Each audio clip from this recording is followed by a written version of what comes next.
People, Deluded, I'm back again. Thank you very much for tuning back in. Now, Arsenal's under 23s against their Chelsea counterparts lost 2-1. Forgive me if I'm wrong. And I must admit, the game's a bittersweet feeling, people. It's a bittersweet one for me. I'm not going to lie, it's very bittersweet. Personally, before I get into it, I feel we could have got more out of the game. We probably should have got more out of the game. Probably a bit hard done by.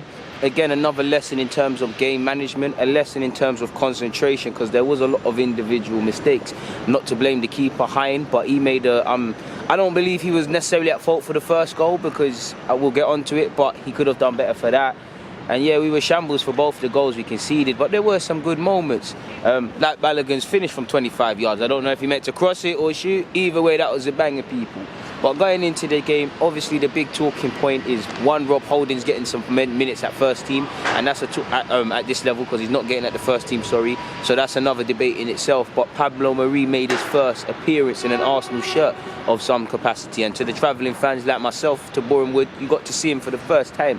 I tried to make some notes in regards to how he plays and that, people, and what I saw from him. Out of 10 in the 45 minutes I'll give him between a 6 and a 7. It's difficult. First one was I was kind of looking at how much does he communicate? Is he a talker? Is he vocal? You know, what sort of personality do we get in it? Because Koscielny was more, you know, he more led by example. Mertesacker was more vocal. So I wanted to see that. Obviously, he speaks Spanish, and there's a couple other Spanish speakers and whatnot, but I'm not too sure on his level of English. I've heard it's good. Obviously, he's getting to know his new teammates, but I don't think he's integrated too tough with the under 23s. So how much, obviously he's a senior player in regards to them, but how much communication was you really going to see? First thing that stuck out as well is obviously his physique. He's not the biggest, he's not small, but he's not the biggest and most intimidating of figures, and I'm not criticising him with that. I'm just going upon my findings. What I like about him is, well, I don't really think he got to show his passing range, and I don't know if he's got a mad passing range and expansive passing range. But I liked how when Chelsea were trying to press us aggressively, and you know, you can't really be scared on the ball if you sort of thing. There wasn't really areas to play. He showed them willingness to, you know, remain composed onto the ball, hold onto it for a few seconds. At times he tried to show his passing range, his long range passing, and find Balogun with that left foot. His passing's okay. He's not, you know, he's not afraid to get the ball at his feet, so I can see why he's there. He likes to play the offside trap, and if he's not going to play the offside trap, he doesn't mind personally conceding a couple of yards if he's playing against a pacey forward. I don't know if that's something he does, but that's just something I picked up on the game. He primarily played on the left-hand side, Marie, but at times, or in fact for the opening, I'd probably say opening exchanges, he spent a period on the right-hand side. Him and Holding seem to have switched. So he looks quite decent. He seems someone that likes to try and win things in the air. For the goal, he could have personally done better, in my opinion. But it's so far so good, and obviously we've got to factor in as well. His season temporarily stopped in December, so there's a bit of match fitness to regain there. That might be why we haven't seen him yet. And I know Arteta said the earliest possible chance is him playing against Olympiacos. Upon watching that game, I think it might even be a bit too early. And I can see he probably lean towards maybe Mustafi will get another start, Socrates. I wouldn't mind playing him, but I can see how he's got to get back in the shape of things, and you can tell that he looked decent, but he's not. I wouldn't say it's a fitness thing, but you know when you're a tiny bit rusty, I think there was an element of that in his game, but that's not really anything. He looked decent, people. I'm not going to sit here and say he was amazing and world-class and all these things, but he won a game like that. And, you know, it is what it is, but that's just what I picked up about him as well. His body language is decent as well, people. It is what it is in that regards. Have I got any other points in relation to that?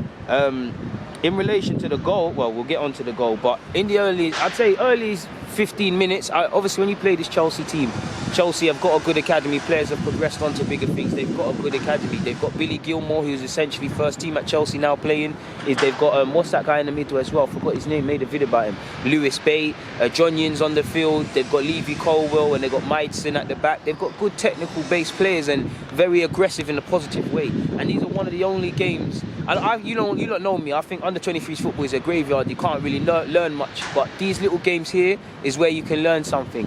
They obviously had Luke McCormack as well, who's 21 years of age. I think he's been on loan somewhere. So there was some experienced players. We can't really harp on about that because at the end of the day, we had two first-team centre-halves in our back line. But I think the opening stages, probably the first 15, 16 minutes, we were on top. I think we was playing good football. I feel Greenwood had a couple chances. He was coming off the right-hand side. I think Smith and Cottrell battled well. I think as a team we were quite brave in possession, especially playing out from the back, as you have to be against the Chelsea side. You can't give them too much respect. I think we're doing all right, man. We're putting good runs of play together. Swanson's captaining the side, and I think he's doing all right down the right-hand side, really and truly, both defensively and offensively. I think, is it Omole struggling on the left-hand side? And I think one thing I have to say about Mari as well, Mari was getting pulled out into that position a lot because it is what it is. Omole was bleeding out there at left-back, man. When Chelsea got into the game, they were really down their right or left, really bleeding him dry, and it really looked like he needed some help and things like that. But opening stages, I think we were the stronger team. We was getting the ball together. We weren't really testing their keeper, but we was having half chances and stuff. And it was a more confident start than I expected. I thought Chelsea would have started the stronger side purely because of how they are at this level. But it is what it is, and I was happy because we got a goal to match our start. Only Balogun can tell you if he meant to cross that to the far post or he actually shot, but it looks, I'm going to say he meant it because it looked like a good goal. I can't even remember who won it back. I think initially Matt Smith won it back. I don't even remember who technically gets the assist, but Balogun makes a yard from himself from 25 yards out, and he shoots / crosses, whatever he does, but it's a looping shot over their keeper who's slightly off his line. Maybe disappointed with that, but we go ahead, and Balogun has scored a few good, to put it nicely, a few world-class goals at this level over the years. And you know, I'm sure, I can't remember who, I'm sure he scored another banger this season, or it might have been a hat-trick in pre-season, but he's scored a couple of good finishes. And between Tyrese John-Jules' goal against Leicester at the Emirates and that day, and Greenwood's had a couple, Arsenal Academy goals of the season highlight reel where we all have to vote is going to look a bit mad to people. There's some good goals. It's a good goal. We've made a fast start. But we're playing an experienced Chelsea side with some experienced individuals. We're playing a good Chelsea side. It's about building on this. It's about, you know, getting a second or third, putting this game to bed sort of thing, people. And like I said, we were the stronger side with that. Shortly after going ahead, Balogun could have had a brace. Balogun had a couple of other chances he could have taken advantage of. He had one in the second half, which with his left foot, which skimmed wide. But in the first half, he hit over the bar with his left foot, which we could have instantly went 2-0 up. And like I said, Greenwood had a couple half chances. Holding had a header. Couple things like that. I think one thing about Mari as well. Mari, one thing I liked about him, he again, it's too early to judge, but you can tell he likes to step in and intercept. And him and Holding were getting caught out at times with that. But it was working for them, and we had an effort. We had the header with Holding, like I said. Greenwood coming in off the right-hand side and making things happen to a degree as well. We just need to get a second. I'm not going to lie, I think Chelsea woke up after that first goal. I don't know if the manager gave them a bollocking, but they started to press our back line with more aggression. They started to want to hunt onto the ball more, started to play out from the back with more intent. Their midfielders started to grow into the game, and they've got an experienced bunch of players. And when you've got a Onion dropping in off the flanks and getting into little pockets all over, you've got Tariq, who was started in another position, but he seemed to go on the right-hand side and start crossing with his left foot, and causing us problems. Billy Gilmore's growing into the game. Chelsea's whole team is growing into the game, really. And yeah, I'd say Chelsea towards the end of the first half, probably the last 25 minutes or so, you know, they're starting to dominate. They're starting to have something in regards to this, and you're wondering, it is looking like Chelsea sadly are going to score people, and you're wondering how long. They threatened with a corner in the 29th minute, but you're wondering how much can we hold on to this.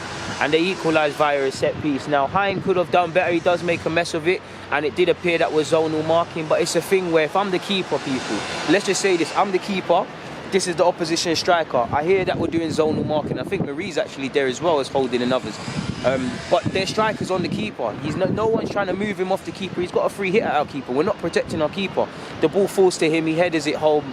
Maybe the keeper could have been a bit stronger, but as a defender, I'd be disappointed if I was one of Arsenal's boys, because we're not protecting Hakim in goal. I did think Hakim as well, there was a number of sloppy passes out from the back with him. I feel his concentration wasn't quite there in this game. Not to single him out, but I do think him and Omole, who did Omole get subbed? I could be wrong, but I don't think he did. But he struggled on the left-hand side as well. A couple of players did struggle, in my opinion. So it was a cheap goal to concede via the whole team, really. And I did think when Chelsea started to go into the game, we did stop following runners. We weren't dealing with threats from wide areas as quickly and with more intent as we were initially, people. And they obviously, just before half-time, they more or less get the second and make it 2-1. It is. I didn't even bring the piece of paper, people. But I kind of tried to, without my tactics board, draw up the goal. Now, 9 times out of 10, we won't be speaking about this goal. But it's a lovely. Initially, the shot is crossed, or whatever chance Chelsea have is stopped. And then Tariq, Chelsea's the midfielder Tariq Owake, I keep calling him Tariq because he used to play for the same team as me. He's on the right hand side, he puts in a lovely cross. The initial header is missed by Mari. If I'm honest, Mari should be making that header. If that happens in the Prem, there's question marks. He misses the header. I think it bounces off Holding sort of thing. It bounces off Holding. And then again, as a team, Mari as well, we're too late to react to the follow-up effort. The Chelsea lad gambles first and foremost. And oh yeah, sorry, it's like the header was missed by Mari. It kind of cannons off Holding. Our keeper hits it, like our keeper parries it, sort of thing. And we just react too late, Mari included. I think Holding could have done better. Mari should have won the initial header, and he reacts too slow. And obviously our keeper should have done better as well, because the goal, even when Mari reacts too late, it's not the most strongest of efforts. Our keeper didn't have the best of game, and either way it's 2-1. I can't say Chelsea don't deserve to go ahead, people. At half-time, we need a big half-time team talk, and I did feel we came out fighting in the second half. I think Coyles had a better second half than he did first. It was about in patches in the first half, but second half he's awake. He's making strong dribbles down that left-hand side and drawing a couple fouls. Balogun's trying to go for it. We're all trying to go for it. At this point, if I haven't said it, Holding, I can't remember if Holding got subbed at half-time, but I don't think Holding played the whole minutes. I'm sure he did, but Mari definitely came off at half-time. Obviously, that was a pre-decided sort of thing. And you could probably, do you know what? Because the first team is looking a bit packed right now, you might even see Mari, Holding, Maitland-Niles, maybe even Guendouzi, and Nelson, considering he's injured, maybe even Willock, get some minutes at this level to keep fitness sort of thing. But back to the main point, second half, we're having half chances. Balogun's trying to make it. I feel Smith is working very hard in midfield. Cottrell is not really getting to show what he can do on the ball as much in this game as he can, but he's working. Greenwood, I keep saying it's working. Swanson's still trying to get down the right-hand side and make something happen. And we, throughout the second half, we did have some half chances and some chances we should have got taken more from. Not to waste you lot with every individual chance we had, but the short of it is we didn't really take that. We should have scored our half chances, and we let ourselves down for the 2 goals we conceded. But it was a decent performance from Mari. Obviously, we need to just take our time with him. There were some things he can learn from. The thing I take away from this is, obviously, when you're not a manager or you're just a fan looking at things, he might not be fully fit, Holding the same, but Mari might not. He might have a lot of ring rust. Not a lot, but some ring rust to get out of his game before he begins his first team career at Arsenal or whatnot. But I don't know that to be true. That's just me as a fan speculating. But for now, I'm going to get out of here. People, it's always a pleasure. Deluded, I'm out. Thank you for watching and rocking each and every time. It means the world.